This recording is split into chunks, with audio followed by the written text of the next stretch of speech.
Hello and welcome to Beyond the Sport, brought to you by Davis Sport. I'm Jim Daley. And I'm Kenzie Benali. How are you doing, Kenzie? I am amazing. I am so excited about this. Yeah. We have some unbelievable guests on this podcast. We do. And I just can't wait for people to hear it. Right, so we've got Olympic gold medalists, Darren Campbell and Jason Gardner, coming up. Oh, how amazing are they? We've spoken to gymnastic royalty Beth Tweddle. Oh, she's amazing. We've got Paralympic legend and massive fan of Football Manager, Will Bailey, top bloke. Oh, he's amazing, isn't he? Upcoming English netball star Alice Harvey as well. Mike Phelan, Man United assistant manager. What a guy. And do you want to do this or should I? We are also featuring Southampton legend and someone I'm very proud to call my dad, Franny Benali. What a guy he was. What a chat that was. That was just... I loved that. It was like being part of like a family meeting. It was so fun, wasn't it? But I tell you what, every single person we've spoken to has blown me away. Yeah. We've just learnt so much. We've spoken to them about their journeys in sport, how they started their journeys. We've spoken about their highs, their lows, and post-career, what they're up to now. But I've just learnt so much from speaking to these amazing people. We've been very lucky, haven't we, to be in the room with them.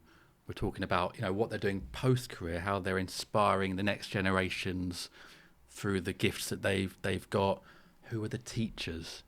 Everyone's got one or two teachers. They can remember the names. Mr. So-and-so, Mrs. So-and-so, that said something or that inspired them in some way. So finding that information, shedding a bit of light on teachers and mentors along the way has been really lovely. From these huge sports stars, hearing those people that inspired them along the way that maybe don't get the plaudits that they deserve. Yeah, it's so true. And I think what's been really interesting as well is seeing the common themes amongst these elite sports people. There's so many attributes, I suppose, as people that these hugely successful people carry. And as I say, I've learned a lot. I've found it interesting sitting in the hot seat and asking the questions alongside you, but I also feel like it's kind of helped me grow as a person as well. So I've loved every second of it. It's been very inspiring. I mean, some of the stories we've heard have been genuinely really inspiring, and you feel quite sort of lucky to be in the room, and we're just here to kind of facilitate the chat, but a lot of times they've just come out with these amazing things, and we're sort of like an audience member, like listening along, feeling very, very privileged. We are not sporting heroes. Certainly not in the same way. I mean, I did get man of the match for my vets team last Sunday. Well, that's something. That's something. We've got to applaud that too. It's not quite the same as Olympic gold medalists or whatever, but what's been nice is a lot of the stuff they talk about you can still relate to. Totally. They're talking about life, they're talking about people that have inspired them, struggles. So even though there's people coming in that have won world championships and Olympic medals and these incredible things, they're still people and you can still relate to them. And that's amazing. I don't think before doing a job like this I've appreciated, you see people on TV, but then to be in the room with them and hear their stories and realise they're just normal people with normal lives and kids and families. And there's so many parallels that you can draw from them. Like you say, we're not Olympic athletes and, we're not Premier League winners, but actually there's so much that you can take from their journeys and their learnings and put them into day-to-day life. And I think that's the thing that's really stuck with me. If there was a injury crisis at Crystal Palace, they're not going to win a Premier League title, but maybe if there's an injury crisis at Liverpool and they could only pick people from South Buckinghamshire who are over 40. You'd be in with a shot. Then I might... Maybe. We can't rule it out, Kenzie. We can't rule out the Premier League title. It might still happen. Keep the dream alive. Keep dreaming. I do have a dream, actually. I do have a dream that I would love to, and maybe some of our guests can help with this at some point. I would love to get an international cap in a sport. Okay. And I've been trying to work out what that sport would be. And obviously, football is off the table. I wasn't actually good at anything else, so none of those big ones. But I'm just wondering if there's a sport out there one day that I could get a cap. Is Tiddlywinks can you get a cap in Tiddlywinks? Let's have a think. We'll try and make it happen. I mean, Darren and Jason were big on dreaming. So exactly, yeah.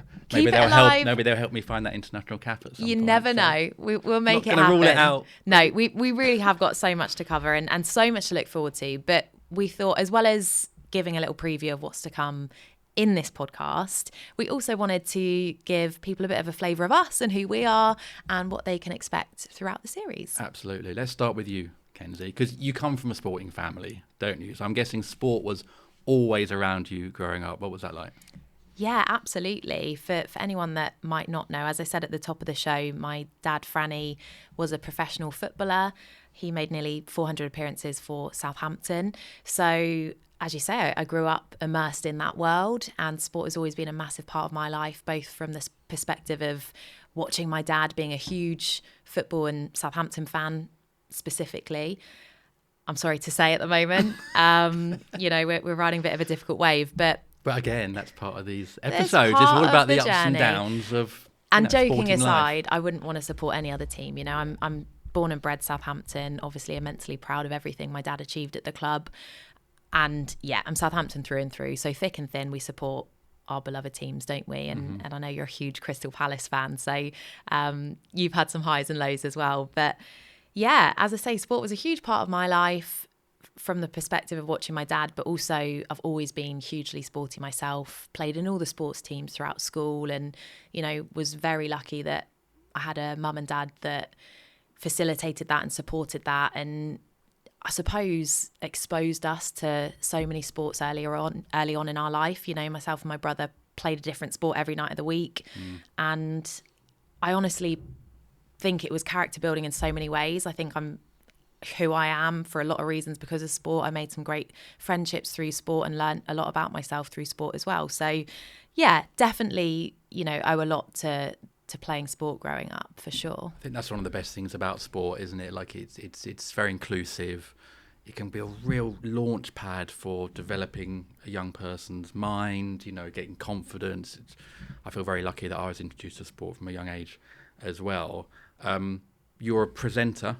You're a freelance presenter, mostly around sport. Yeah. Was that always the plan then? Do you know what, Jim? I always knew it was going to be something I ended up doing because, quite simply, I love to talk. I love to chat. And that's the basis of this podcast. In case you didn't know that about me already. And I just thought, do you know what? If I can make a career out of this, then, oh my goodness, I'm winning. And, you know, the fact that I've been able to tie that into my love of sport, and I work in entertainment as well. And, you know, it's the biggest blessing doing something I love so much. And you know, as well as I do, one of the biggest privileges of this job, and this Beyond the Sport podcast is complete testament to this, you meet the most unbelievable people along the way. And, you know, sometimes when I drive home after a day of work, which is quite often never the same as the day before, I'm kind of blown away by the people I've met, the people I've spoken to, and the lessons I've learned from them. So yeah, I love my job. I love that I always meet and work with different people. And I feel like it's the kind of job where you can constantly evolve as a person because definitely you're constantly learning. So yeah, I love it. I think being sort of in sports media is basically the next best thing to playing sport. Like, I think we all had dreams growing up of playing sport. Like, I want to be a footballer. I don't know if you had dreams of being a sports person in some way. Do you know what? It's funny. I suppose I did and I didn't. But never. I wouldn't say I had a real dream, as in it was, you know, I loved playing sport, but it wasn't a genuine dream I had. I knew I wanted to end up involved in some capacity, but as I say, I think it was always just the presenting side of things that I loved. Even at a very young age, I used to use the TV remote to interview my family and, you know, ask them how my mum's roast potatoes were after a roast dinner. And I'd always find a way to bring it back to what I used to call the Kenzie Benali show when I was little. That's amazing. So, yeah, unlike yourself, maybe didn't necessarily want to play the sport professionally, but if I got to talk about it, then I would be happy. I bet your mum was like, Kenzie, I'm just trying to make dinner, but I haven't got time to do. I think they probably still are. I think they probably still are. They still have to put up with the Kenzie Benali show. But I mean, your journey has been amazing because obviously you're involved in stand-up comedy and have been for years, which we were saying earlier, there's a lot of parallels between presenting and stand-up comedy. But how did you first get into that, and how have you found that journey over the years? Through chance, really. I was a very shy kid. Didn't do a lot of performing. My wife is an actor and teaches drama, and I wish, and we're putting our kids through that, I wish I'd done that as a kid, because I actually think I would have brought out confidence a lot sooner. My confidence came through playing sport, which I was very lucky to do. I really wanted to be a footballer when I growing up. I remember telling my best friend Callum when we were playing football down the park at about 15, 16, I'm going to play for England under-21s. Oh. I don't know why the under-21s were so specific.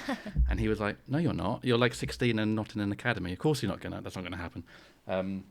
So I went into journalism, did sports journalism, and then I just felt an urge to perform on stage. I used to write these silly parody songs and put them on YouTube, and someone said, why don't you do it on stage? And it just took off from there. And there's a real, and you probably feel the same thing with presenting, there's a real connection to sort of being on stage with an audience, and you can't, it's probably the same as doing elite sport in a way. Not that I'm saying what I do is elite, but you can't really replicate it. Like, it's a real special feeling. And once you sort of had a taste of that of being on stage, but I've been very lucky that I've been able to do tons of different jobs. Like, I'm a bit like a sort of all-rounder in cricket. I can sort of do everything sort of okay, and I love presenting, and I love acting, and content creation, and stand-up. So yeah, but I've lived many lives, but the current one is here on Beyond the Sport, and I can't wait for the season to get started. Oh, me too. Yeah, it's an amazing industry, isn't it? And as you say, I think in this industry you can wear many hats. Yeah. And that's part of the fun, isn't it? No day's ever the same. So yeah, I definitely love that too. Yeah, I think that's, again, maybe that's sort of similar to top level sport, which obviously I never got to, is the fact that no day's the same. I think in a way that's quite an attraction in a way. I think I quite like that. I'm freelance, and with that comes its own kind of worries sometimes. But the excitement of coming in here and seeing who we've got. Oh, we've got Will Bailey today, brilliant. Oh, we've got Jason Gardner, Darren Campbell, brilliant. The excitement that comes from that, knowing that's going to be different to last week's record or different to next week's record, that's a real buzz. And I think that becomes an addiction as well, and you can't really replace that either. So once you're in, and we're in with this podcast. Yeah, absolutely. And there's a lot of highs and lows in the industry as well. And I think similarly to the sports people we've spoken to, the journey to reaching your successes and goals in this world is sometimes a tough one. So I think you build a lot of resilience, you learn a lot about yourself, and I think if you're able to climb that mountain, then it makes those high moments even sweeter. But yeah, we've definitely covered some great topics on this podcast. So as I say, lots of learnings to take into day-to-day life for sure. Yeah, definitely. I feel very lucky to be sat in this room with these people, sat with you. Working with you has been really great. We obviously know each other from previous work and stuff, and so it's nice having a co-host that you feel really confident in. And what's been lovely about what's been lovely about the team here as well, and the guests, is that I feel very able to be myself. Yeah. So I'm always doing silly comments in some of the episodes and stuff, and hopefully that helps set the room and set the mood and stuff. But I feel very relaxed. I feel like an audience member a lot of the time in these episodes. Like I'm just listening to these amazing people saying amazing things. I feel really sort of lucky and privileged to be in the room. So, well, we have found that, haven't we? We've said that after every podcast we've done, really. It feels like we've sat back and, as you say, just been in awe of the people in front of us. So hopefully that will translate into the people listening along at home, because it really has been a privilege. Can I ask you a question? Of course. What are you hoping to learn from this series? Is there anything you're hoping to gain from this? Come away from the series or the episode having learned something? Do you know, it's really interesting you asked me that, because if you'd asked me that before we started filming any episodes, I don't think I had any expectations coming into this. I will wholeheartedly say that, was coming in excited about the podcast, of course, and looking forward to hearing from amazing people. But I didn't actually appreciate that I'd be walking away having learnt some genuinely valuable life lessons, and also self-reflecting a lot, because I feel like so much of what I've learnt from the people we've spoken to is relatable to day-to-day life. And it's made me go home and think, I want to be better. I want to do better. And I mean that both in a professional and personal sense. So for me, I actually think it's been extraordinary, because it's made me look at myself and want to do more. And to be honest with you, I didn't think it was going to do that. So it's not just been a job. It's not just been, sitting and asking people questions. It's actually given me a lot more than that. And I feel like it's, actually added value to my life, which is really amazing. nice. And I That don't know, should be how the do you tagline. feel? How Beyond do the you sport, feel? it adds value to your life. But it has, because Yeah. I think we're talking to people who have reached the top of their game in their individual fields. So firstly, it's hard not to be inspired by that. But I think the reason I have taken that period of self-reflection and wanted to be better as a result of those conversations is because they all largely say the same thing. Their journeys are totally different. What they've been through is totally different. But it makes you realise that whilst it's not easy to achieve, the common cocktail, I suppose, of how you become successful in whatever field that's in, the themes are the same and the attitudes are the same. So whilst I appreciate you can't just click your fingers and adopt an elite mentality, the answer is kind of there. The formula is in front of you. So if you can train your mind to view things in the same way as these people can and be as determined and resilient as they are, and I know that's a lot easier said than done, then I think we've all got it within us to achieve amazing things and to reach our potentials. And I think that's the biggest thing in life, whatever people do, whatever field they're in, it's just the biggest shame in life to not reach your potential. So hopefully this podcast will make people feel like whatever it is they're doing, that they can be their best selves when they're doing that. So I don't know if you've felt that from speaking to the people we've chatted to. That's a really nice way of putting it. Yeah, I felt the same way. I mean, firstly, it's just nice to have people in the room that laugh at my jokes. I'll always laugh at your jokes. Oh, thanks, Kenzie. That's the main reason I signed up to do this. No, it's been really lovely. Yeah, there's a takeaway from every episode, and they're very inspiring people. And a lot of these people are doing post-career stuff where they're passing on their knowledge to younger generations or working in schools and working on curriculums and stuff. And you can see why and how they do that through their personalities. Like you get a little glimpse as to how good they are at passing this information on. I think whatever you do in life, if you're around positive people and inspirational people who we're lucky enough to have in every week, then you can't not be inspired. And it doesn't mean you have to go home, as you say, and start training to be an Olympian and training for the Olympics. But if it makes you think ever so slightly different about how you approach your day, maybe the food you put in your body, like anything like that, or even if you're having a bad day and it just makes you feel a little bit better about yourself, like all these things are massive. And these are really good information passing on to young people in the UK as well. So yeah, I really like being around nice people, positive people, and just trying to sort of take on what they say and apply it to my life. I know it's a bit different, because they're talking about top level sport and I'm going away to a comedy club in front of 50 people trying to make them laugh, but it doesn't always happen. But it's still applicable stuff, and that's just, yeah, I think that's been the main thing. So yeah, it's all the same goal, isn't it? And ultimately I think we are all a byproduct of the people we surround ourselves with. So by osmosis, really, when you're around good, inspiring people, positive people, you can't help but feel that way yourself. So when we're sat across the table from these incredible individuals, I genuinely walk away from this studio feeling uplifted, feeling positive and hopeful, and as I say, I really, really hope that anybody who listens to the upcoming episodes feels that way too. And I'm just excited for people to listen to what's coming up. Speaking of inspirational, you've got the Brighton Marathon coming up. Yes. How's training going? It is going really well, thank you. I am so excited. I have wanted to run a marathon for the longest time. So for anyone it's the shortest time you got to do. Yeah. Well, I hope I could do a decent time too.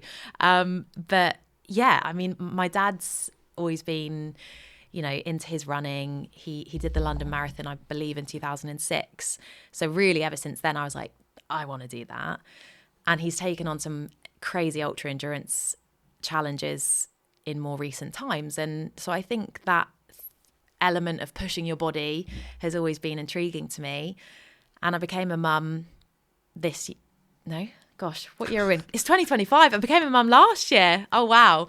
Time flies. So I had my beautiful daughter last year. And again, I think it's that whole thing of life goes fast and you've got to do the things you want to do. And I've been trying to do London Marathon for so many years now. And, I just thought, right, I can't keep signing up to London, not getting in and just not running a marathon. So I was like, right, I'm signing up to Brighton and I'm going to do it. So yeah, I thought it would be a nice way to kind of just have some me time, as well. I think that's really important when you're a parent, to have that time for yourself to regain my fitness and also just, I suppose, set myself that task, So loving the training. I'm only in the early stages. We've got a few weeks to go, but the mileage is cranking up now. So have you got any tips for anyone that's been on the show where you've thought, I can use that in my marathon training, or I can use that mindset when I'm a hard training day or something like that? Oh, yeah, I've learnt so much. But I think ultimately, again, it's something that every guest has really said, but it's really important that you enjoy what you do. So I think if you're going into whatever it is you're training for or anything in life, you've got to enjoy it. So I really try and consciously go out on my runs, even if it's a miserable rainy day, and try and enjoy the process, because obviously the training is, that's the massive part of a marathon. The marathon's just the victory lap. So I go out there and I think, I'm going to have fun today. I'm going to enjoy this run. And I'm blessed to be able to come out for this run. So I try and make the most of it. And yeah, bring on race day. I can't wait. I'm saying this like I am an elite runner and people should watch out for a crazy time. We're on the podcast and now we basically think we're elite sports people. It's not, absolutely not the case. For me, it's get across the finish line. But, maybe there's something inside me already where I'm feeling like, what else could I do? So, watch this space. Let's see if I can get through the marathon first. I wonder if when you do the marathon, you have the words of Darren Campbell and Jason Gardner in your ear, the words of Beth Tweddle or the words of Will Bailey going around your head, pushing you through that finish line. I definitely will. But the resounding voice in my head will be my dad. Mm-hmm. He, along with my mum, are my biggest inspirations, but obviously I have an enormous amount of respect for what my dad's done in terms of physically with his body and the challenges he's taken on. So any advice he's given me, I really take on board. And I will be thinking of, my parents when I'm running, and, I know how much they'll be supporting me. So we've got your dad coming up later in the series. Fantastic chat. I mean, incredible guy, incredible mustache when he was playing as well, which obviously I asked him about. It was a real honour to sit in on that interview and sort of be with you guys. And as it went on, the family connection was so strong, and it was lovely sort of witnessing that, almost feeling like a bit of part of the family maybe for one day. How was that, chatting to your dad about not just his football career, but everything he's done pre and post? I loved it. Yeah, it made me feel incredibly proud. And yeah, I'm so blessed to have such an incredible family. I'm so proud of everything my dad's achieved on a professional level, and since retiring, everything he's done to raise funds for Cancer Research UK. But I'm just really proud of the person he is. People that meet my dad, yes, they're inspired and blown away by the things he's done, but they always say to me, he's such a good guy. He's such a nice guy. And that's what I'm the most proud of. And, I could say the same about my amazing mum, my brother, the rest of my family. I'm just surrounded by good people. And again, being on Beyond the Sport has reinforced to me how important those people around me are. So loved having Dad on the podcast, loved hearing him share his story and, delving a bit deeper into his playing days and, as I say, what he's done since retiring. But am I allowed to say who's my favourite? Yeah, it's him, right? Yeah? Yeah, he was my favourite. Yeah. But I just loved every single podcast we did. They were just all amazing. And yeah, we've had a lot of fun, haven't we? All really nice people as well. I think that's what makes a podcast. You've got nice people coming on, sharing their stories in an engaging way, making you and I mean, we tried to welcome them on the podcast, but they're letting us into their lives for an hour or an hour and a bit or longer. In Darren and Jason's case, that's a 2-part episode.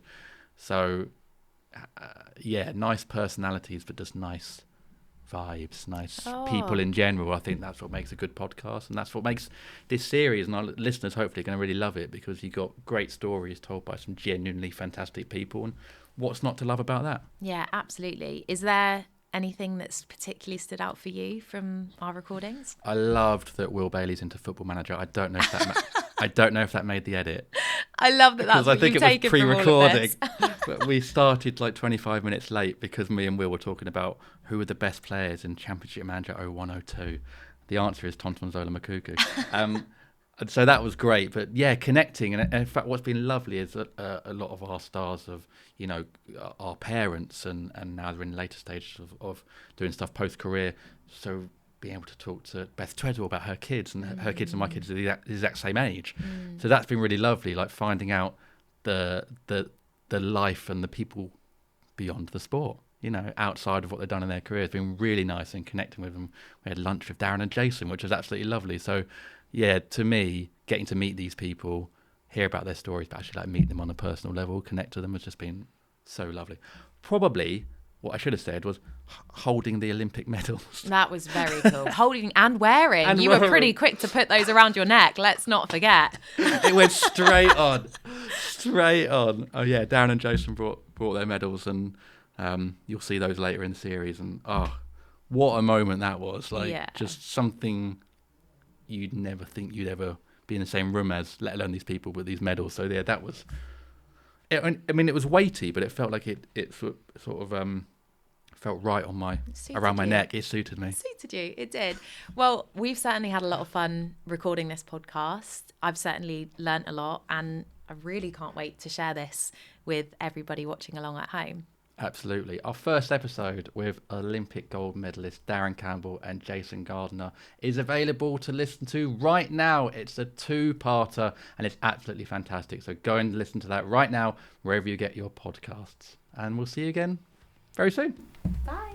This season on Beyond the Sport, Darren Campbell and Jason Gardner. Oh, well, in our day. yeah. No, in our day I had to go to the phone box. Yeah, I know. Yeah. Imogen Fowler. Grambling State. We flew to Arizona to play Arizona State, and then we flew back. Will Bailey. I don't know what it is with me, like umpires, but we don't get on very well. Mike Phelan. I remember I played at, I had it at Norwich, and I took it, carried it. But, it came with me. Beth Tweddle. Yeah, I mean, I grew up in a very sporty family. So I was very active, very hyperactive, shall we say. Frances Benali. Very good header. But there was that millisecond of I think I went, did I just score there? And all the supporters were like, was that Franny that scored? And then it was like, whoa. Yeah,